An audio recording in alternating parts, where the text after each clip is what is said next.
waxaa ka mid ahaa maalin dhaweed hadal aan dhegaysanaya xasan oo leh ma aqoonsani iyo kan doorashada stateka ka dhacaysa Jubbaland waa mid reer Jubbaland bay aqoonsi uga baahan tahay dadkeedana iska leh wax sharciyada oo dowladda dhexe kaga xidhan ma jirto hadday noqoto waxaas ma aqoonsanayo waxa raacaya waxa weeye adiguna waxa lagu aqoonsanaya sababta isaga oo maanta waqtigiisa dhamaaday teeramkiisii ka gudbay waxa uu maanta ku jira ay tahay xadgudub uu samaynayo dib ha loogu soo noqdo gogasha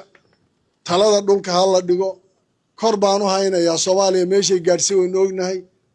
intaasoo sanaynu dagaal sokeeyo ku jiray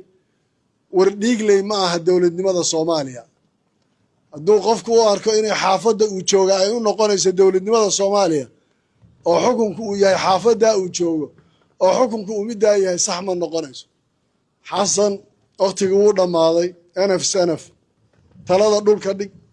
Soomaali isugu yeedh wax heshiis lagu yahay ha lagu wada shaqeeyo hadday noqonayso inuu qof waliba wuxuu rabo samaysto waxa weeyaan Soomaaliya siday hadda isku tahayna waan garanaynaa waxa isku hayana waa dadkaas Soomaalinimada la wada raadinayo xadgudubta ha la joojiyo odayaasha Soomaaliyeed iyo mas'uuliyiinta iyo dadka shalay kula taagnaa banaanka haddaad is dhegaysan weyda iyo waxa isla soo martayna maanta isku dayin inaad caburin iyo awood ciidan iyo isticmaashay talada dhulka dhig wiilashan yaryarka ee Soomaaliyeed ee aan ugu talagalay cadowga inay dhulka ka xoreeyaan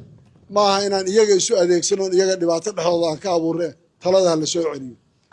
waxaan leeyahay beesha caalamka Soomaaliya baahida idin qabteena waa sideedii